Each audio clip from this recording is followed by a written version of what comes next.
Welcome to SJ's classes. This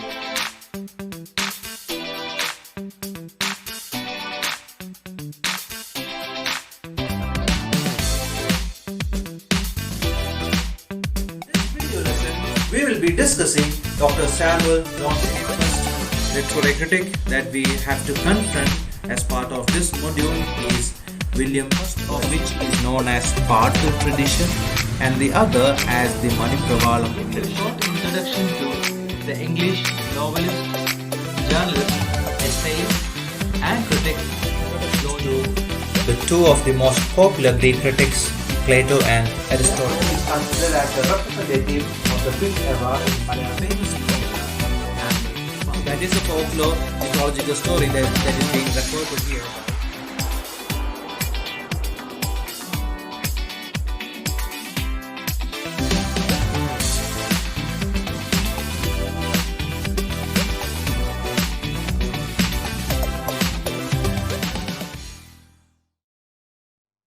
Hello everyone, welcome to SJ's classes. It's a discussion of the novel Roots written by the Malayalam novelist Malayattoor Ramakrishnan that I have for you today. My intention as far as this particular video lesson is concerned is to give you an overview to the novelist as well as the novel.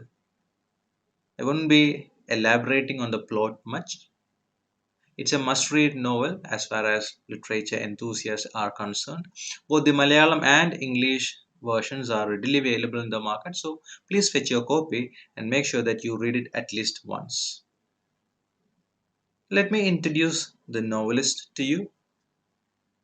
Roots is written by the famous Malayalam writer, cartoonist, practicing lawyer, judicial magistrate, and an IAS officer from Kerala, Malayattoor Ramakrishnan. He was born on 27 May 1927 in Kalpati, which is near Palakkad, in the then Malabar district of Madras Presidency, British India. He is a truly venerated icon of contemporary Malayalam literature. As a writer in Malayalam language, he has penned short stories, novels, biographical sketches of different personalities in the state. And some of his notable works are Yantram, for which he received the Vayalar Award, Verukal, which has been translated into the English as Roots, which won him the Kerala Sahitya Academy Award in 1967. Then a psychological thriller titled Yakshi, and also the work Service Story, which elaborates his memories as a bureaucrat.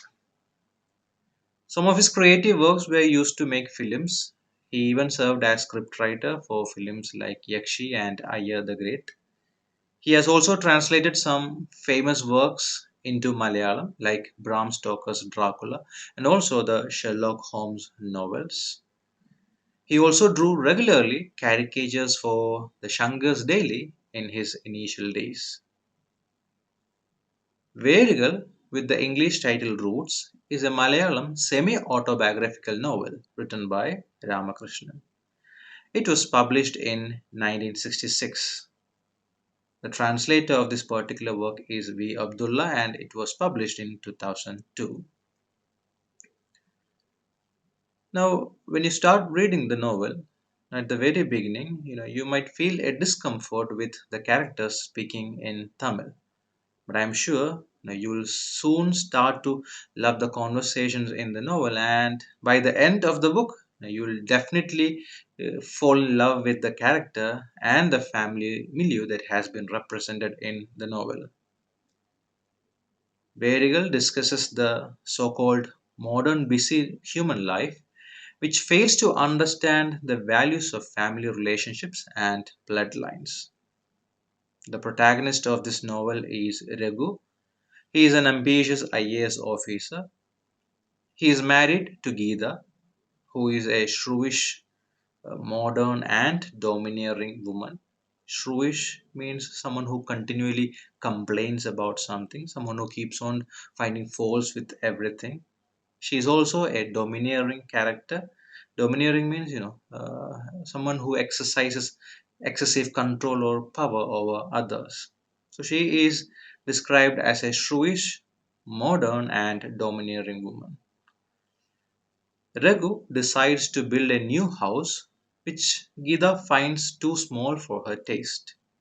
So what she does is she coaxes Raghu into selling his ancestral property on the banks of Periyar, which would fetch him enough money to build a 4,500 square feet home. So this is the dream that Geeta has. She needs a 4,500 square feet home, and for that she wants Raghu to sell the ancestral property that they have by the bank of the river Periyar. And this is the particular point where the novel enters its theme. What Raghu does then is he writes a letter to his elder sister Amulu, saying he has decided to sell the ancestral property and asks her to make the necessary arrangements, and then he sets off to his native village to seal the deal. But as he walks around the house, a flood of memories overwhelm him. He feels that each and every nook and corner of the land has something to tell him about the past. He is reminded of his humble beginnings and the sacrifices made by his family for his good fortune. And finally, he realizes that the house and the property is his heritage and that his roots laid there. That is when Raghu changes his plan to sell the property. And what he does is he returns to the city with a firm decision to revive his connection with his roots. And how does he do this, or how does he plan to do this? By building a new house in the land and staying with his family there during vacations. Raghu's decision to build the house in the village is the result of his reminiscence about his ancestors, about his roots. He also thinks that if he builds the house in the village, his wife Geeta, along with his children, Ajayan and Suma, will be able to grow up without even using masks.